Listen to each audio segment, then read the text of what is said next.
Hello everyone! In today's video, I'm going to show you how to get back the old photo gallery on iPhone. So first up, what you need to do is to open your Photos app. And then from here, we're just going to scroll all the way down until we see this section that allows us to customize and reorder.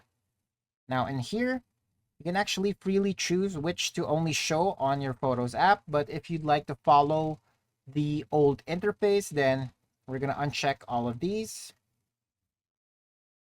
And then we're only gonna select albums, utilities, and should be pinned collections or memories. So either of which, or you can also add in media types. So once you've done that, just don't tap on reset because it'll automatically check all the options again. So just show what you want to show and then close it. Then reopen your Photos app and it should show you the same or similar interface. And that's it for today. Thanks for tuning in, and I'll see you next time.